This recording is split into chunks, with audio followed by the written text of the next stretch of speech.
Glad to have you join us on News Now on TV360 Nigeria. I am Anetta Felix. Just hours after the state government announced that displaced residents have started returning home following improved security, unknown gunmen have attacked Yankaba village in Koran Namoda local government area of Zamfara state. The attack, which occurred early Friday morning, left one killed and others missing.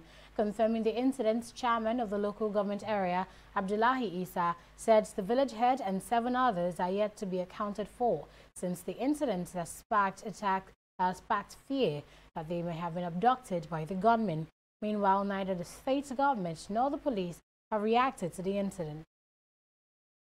And in the wake of these terrorist attacks, the United Nations has raised alarm over the growing number of internally displaced persons in northeast Nigeria. According to a new report by the agency, the population of IDPs stood at 2.2 million at the end of 2018, representing a 27% increase during the year. The report, released in commemoration of the World Refugee Day, also revealed that 70.8 million people were forcibly displaced across the world by the end of 2018. The figure is made up of 25.9 million refugees who are forced to leave their countries due to violence or persecution, 3.5 million asylum seekers, and 41.3 million internally displaced persons. With 2.2 million people, Nigeria takes some 5.2% of the global population of IDPs and is 6th among the top 10 countries with the highest and largest IDP populations. Amid these disturbing reports, the federal government has intensified efforts to address the growing spate of insecurity. The topic took center stage at the maiden edition of the National Economic Council meeting in Abuja. The meeting, chaired by President Muhammadu Buhari, also focused on some successes recorded by security agencies across Nigeria. Adeshawa Odeshoga tells us more. On June 16, 2019, 3 children were used to detonate explosives that killed 30 people and injured 40 others at a football viewing center in Converged, Borno State. To address this new strategy adopted by the Boko Haram terrorist sect, the Nigerian government has placed a ban on the Almajiri system of education. At this National Economic Council meeting in Abuja, the National Security Advisor Babagana Monguno gives details. Ultimately, government will have to proscribe this Almajiri phenomenon, because we cannot continue to have urchins, street children roaming around only for them in a couple of years or decades to become a problem to society. We are not saying that they're going to be contained in a manner that, I'm sure you think maybe we might want to do something that is harmful to them. No, what we want to do is to work with the state governments to enforce the policy of education for every child.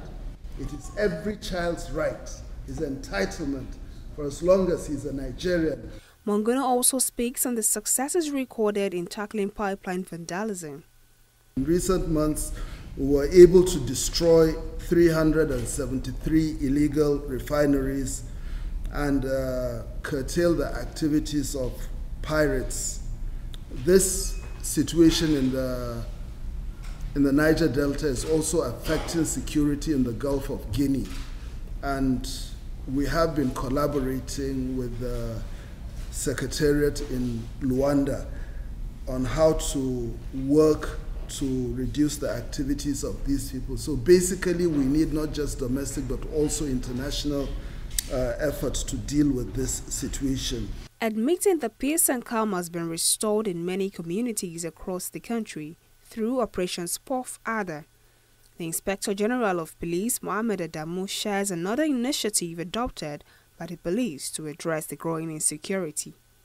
The general security situation in the country, as we observe and the council observe, is such that the situation is being stabilized now as against some months back. Part of the strategy to deal with security situation and to tame crime, we said as I presented it is to bring back the safer city concept, where all our major cities are fixed with CCTVs. The project has been going on, but now we have resuscitated the program, and we've started with FCT. Within our command and control office, we're able to put some cameras at strategic places in FCT. Nigeria has retained its 148th position from last year in the Global Peace Index, placing the country among the 5 least peaceful countries in the sub-Saharan Africa. But the many successes reported in the fight against terrorism, kidnappings and pipeline vandalism across the country shows that the government might deserve more accolades than it is given. Adeshawa Dushoga, TV360, Abuja. President Muhammadu Buhari has assented to the Mutual Assistance in Criminal Matters Act 2019. The Senior Special Assistant to the President on National Assembly Matters, Senator Ita Enang, revealed this while addressing State House correspondents at the Presidential Villa in Abuja. He says the aim is to obtain mutual assistance from other countries in the prosecution of criminal matters. His Excellency, Mr. President, has assented to the Mutual Assistance in Criminal Matters Act 2019, and the purpose of the act is to ensure that other countries which Nigeria has relationship with and which are state parties, those countries would assist Nigeria in giving us information and assistance in the prosecution of criminal matters occurring in Nigeria or by Nigerians outside the territory of Nigeria. It is intended to ensure that where there are properties subject of crime or there are crime committed outside Nigeria or within Nigeria and the person leaves Nigeria, the provisions of the Act authorizes the Attorney General of the Federation, which is the designated authority in Nigeria, to pursue and use every means to prosecute the offense within and outside Nigeria. This Act also this Act does not apply to offenses which are termed to be offenses of a political nature, and it doesn't apply to offenses which relate to military, the military profession, or offenses which are not regarded as offenses in the laws of Nigeria, but which may be offense in the laws of other countries. It also enables us, Nigeria, to trace the proceeds of crime, to restrain, constrain, and in any other matter ensure that proceed of crime within Nigeria or outside Nigeria is not disposed of on the basis of reciprocity.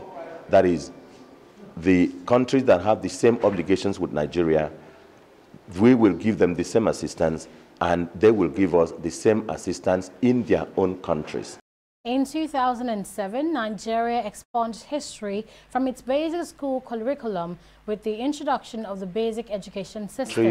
Years down the line, the federal government has directed all basic and secondary schools across the country to immediately resume the teaching of history as a standalone subject from the next academic calendar. Permanent Secretary, Ministry of Education, Sonny Echono, announced this during an interview with journalists in Abuja. Echono also revealed that the government has passed the directive to all states, and its implementation should begin immediately and simultaneously. The government also directed that all primary school teachers be trained to deliver digital literacy. The All Progressives Congress APC has condemned what it described as the embarrassing parliamentary elections conducted in Edo and Bauchi State. There was a bit of confusion as 2 individuals were elected speakers in the Bauchi State House of Assembly on Thursday ahead of its inaugurations. A similar scenario took place in Edo State on Monday. According to reports, the two inaugurations were masterminded by the respective state governors.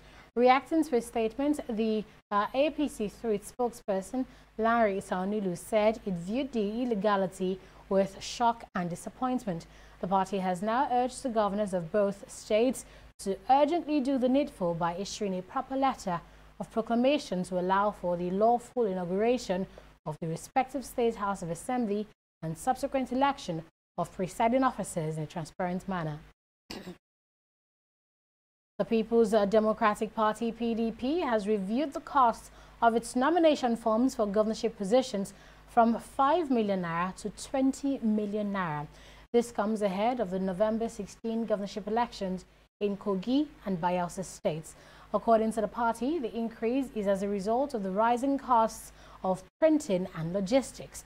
The PDP came to this decision on Thursday at its 86th Emergency National Executive Committee meeting, which held at the party's National Secretariat in Abuja. Spokesperson to the PDP, Kola Ologbodinyo, told journalists that proceeds from the sale of forms to aspirants will help the party to cover the cost of conducting free and fair primaries for contestants. The coalition of united political parties has condemned the Senate President Ahmed Lawan for bowing to pressure to withdrawing the appointment of Festus Adedayo as his media advisor. In a statement released on Friday, the coalition said Lawan's actions confirmed the fear of many Nigerians that the Senate under his leadership will be an annex of the executive arm of government. Following a series of criticism, Lawan on Friday announced the withdrawal of Adedayo's appointment without giving any concrete reason for doing so. Adedayo is a known critic of the President Muhammadu Buhari-led administration. Police Ametu, former National Publicity Secretary of the People's Democratic Party, PDP, says he received the 400 million naira traced to him as alleged proceeds of money laundering from former President Goodluck Ebele Jonathan. Ametu is facing trial for alleged diversion of the 400 million naira received alongside his company, Destra Investments Limited, in the build-up to the 2015 election. Now testifying before a federal high court in Abuja, Metu denied collecting the money from Sambo Dasuki, former national security advisor.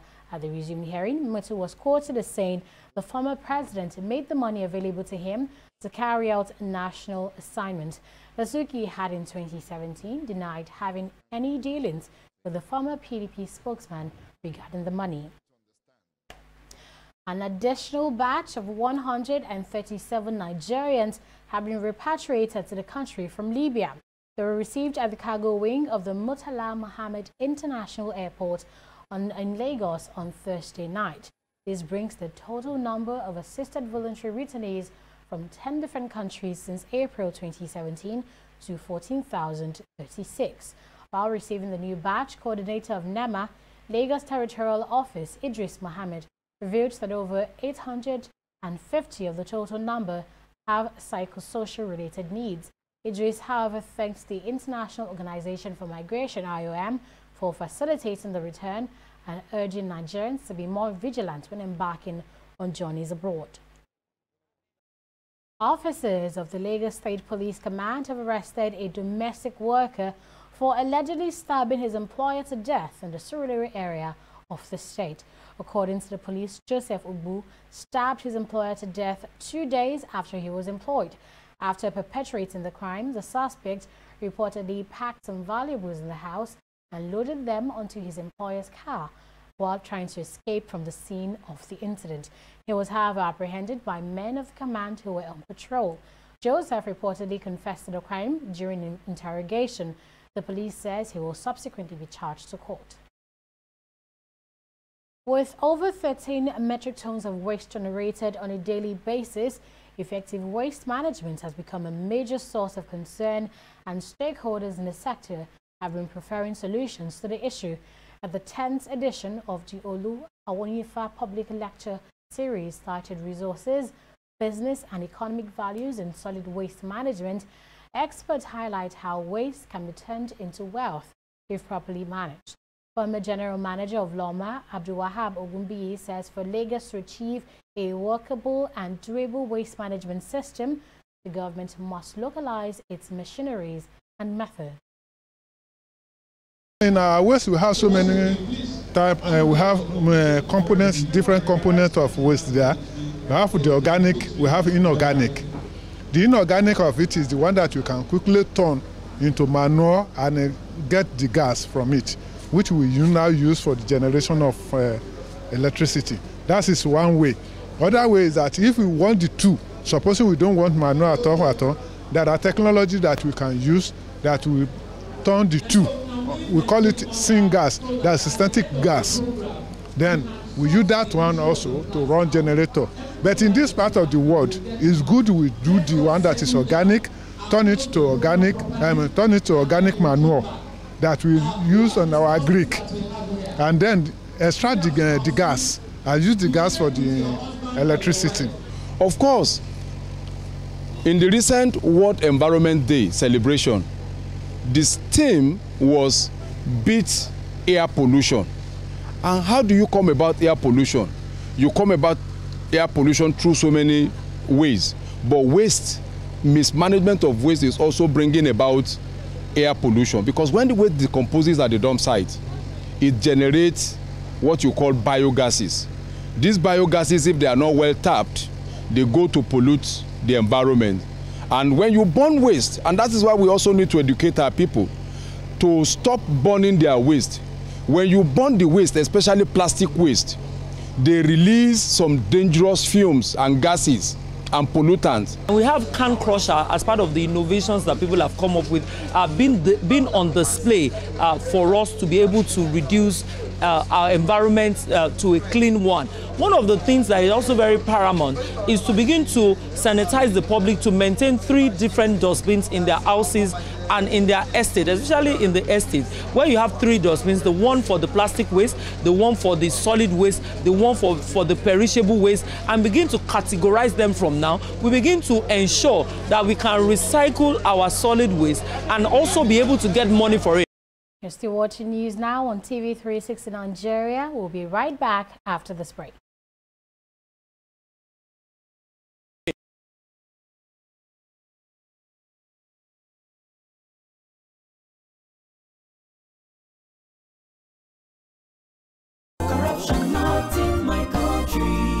Hello? Yeah, I found your wallet in front of a supermarket. Meet me at Apple Junction. Yes, I'll be waiting for you. Now we find out. 2 of us. Thank you very much, officer. You know, it's surprising that men like you still exist in the police force. Yes, so... Oh, yes. This is just a token of my appreciation. Oh, no. You don't need to do this. We're only doing our job. Thank you very much. God bless you. You're welcome. Now I know police is really my friend. Yes. Friend. Hey. Okay, which came up with this one now? I don't understand. You know your problem. You are greedy. I'm a policeman who is doing his job. All forms of corruption in the force. Not in my country. Corruption not in my country. On TV360, we don't just ask the questions. What is wrong with amending the Constitution the way the National Assembly members have been doing it? We seek answers. Constitution is constituent. Our problem is not lack of laws. Our problem is lack of the willpower to implement our laws. Answers that provide clarity. While we negotiate, we should try to make it a point that the girls must be complete. The clarity you need to make informed judgment so that you can make the right decision and take action. People are saying it is you politicians that are responsible for this, that you are the reason why this is happening. All these dullards that call themselves governors in this country. I wish we had people like Tony at the National Assembly. God forbid that I go to join that TV360, providing clarity to issues.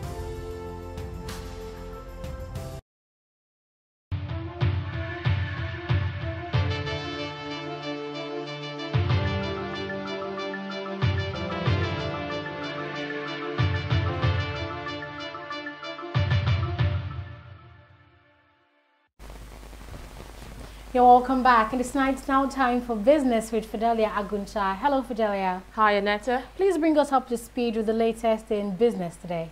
Well, the Federal Inland Revenue Service has assured investors of a tax-friendly environment in Nigeria. Executive Chairman of the agency, Babatunde Fowler, said this during the Nigeria-France Business and Investment Forum in Abuja. He says the conducive tax regime makes business more environmentally sound and also reduce incidences of uncertainty. Adeshewa Odushoga tells us more. The Nigerian-France Investment Forum, tagged From Talk to Action, has kicked off in Abuja with over 20 French companies meeting with key regulators and Nigerian business counterparts. The forum affords the visiting French an opportunity to see firsthand the Nigerian landscape and ease of doing business. The Nigerian government assures the French nationals of a friendly investment environment for micro, small and medium enterprises to do business, grow and contribute to sustainable economic activity. The Nigerian investment climate has become more friendly, conducive and safer to do business. And we can proudly say that the economy is experiencing influx of foreign direct investment as a result of government reform agenda. There are generous tax rebates, ease of repatriation of profit and dividend, and freedom to operate and own business in the country.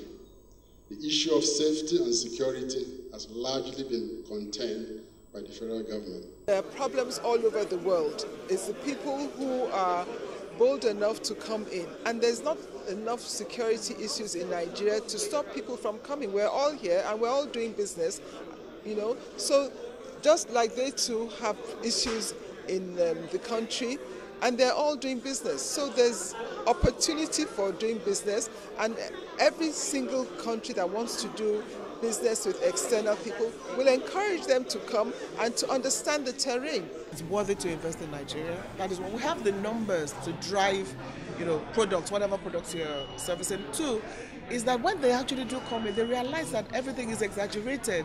Nigeria is a secure place to live. It's a warm, friendly place to live. And you're not going to have things, you know, just going topsy-turvy.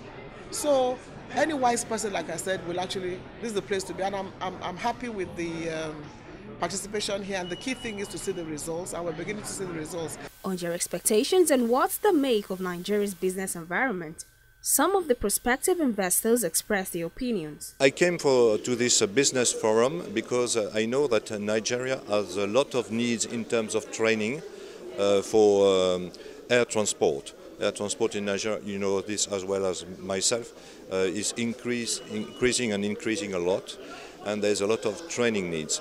So that's why I came to this business forum, to see if I can bring some expertise in this field and maybe transfer some knowledge to Nigeria with some partners, Nigerian partners.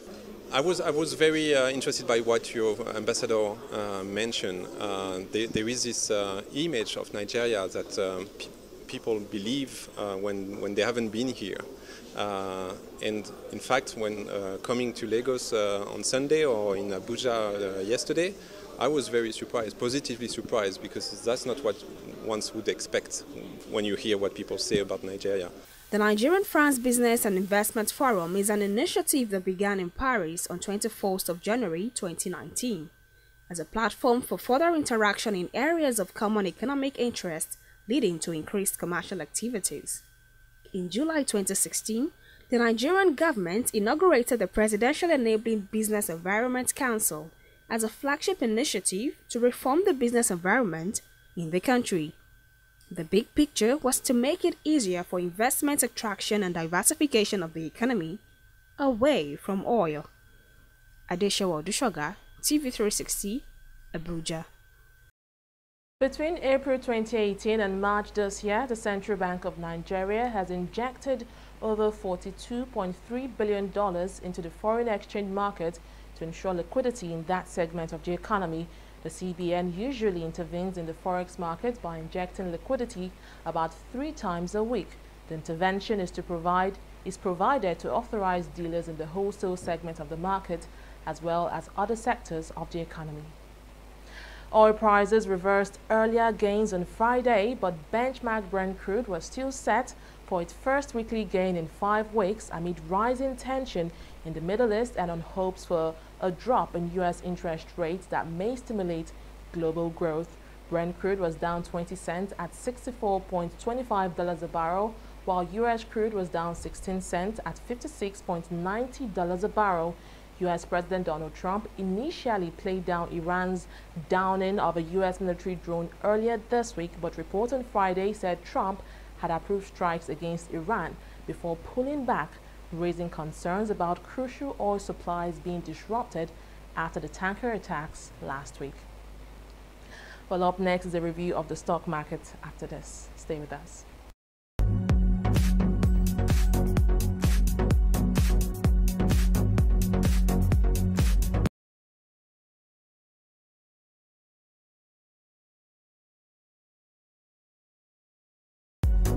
A combined gain of about 48 naira from 24 equities was all it took to push the NSE out of the negative territory, ending 4 days of consecutive decline. The all-share index saw a 0.29% boost after over 189 million shares worth over 4.161 billion naira were transacted in 3,089 deals. Largely influencing this trend is Seplat Petroleum Limited, appreciating by 2.6% after trading over 247,000 shares valued at 125 million naira. It is closely followed by Mobil, another equity from the oil and gas index, whose share price is rising by over 5 naira. Now, these two equities are posting gains despite a sharp drop in global oil prices. It was also a good day for Nigeria Brewers and Dangote Cement, both appreciating by 4.35 and 1.10% respectively. Now to the losers chart, we can see that Nestle is back on the chart after taking a break on Thursday. This time it is falling by almost 50 naira, which is a 3.55% drop in its share price. Also on the chart is Stanbic IBTC, dropping by about 2.05%. Cap PLC right here and AfriProod also had a bad day, dropping by a combined 5% at the end of trading today. Well, outside Nigeria, that's on the foreign scene, we can see that the FTSE and Nikkei are falling, while the Dow is still rising on, just like it did yesterday, appreciating by 0.24%. Well, that is from the world of business. It's back to Annetta. Thanks for that update, Fidelia. Moving on, thousands of protesters have converged on Hong Kong's police headquarters, demanding the resignation of the city's pro-Beijing leader. The protesters are also demanding the release of demonstrators who were arrested during the territory's worst political crisis in decades. The latest protest comes after the government refused to meet the demands of demonstrators who have marched in their millions to oppose a bill that would allow extraditions to the Chinese mainland. The government has, however, suspended the passage of the bill. The African Cup of Nations AFCON will begin today with host nation Egypt taking on Zimbabwe. The tournament, which will feature national leagues across Africa, was awarded to Egypt in January after it was taken away from original host Cameroon because of security and preparation concerns. The Pharaohs have won the competition 7 times, but not since 2010, and lost to Cameroon in the 2017 final. The match will kick off at 9 p.m. Central African Time. Nigeria's first game in the tournament is against Burundi on Saturday. And that's it from here on News Now on TV360 Nigeria. Many thanks for watching.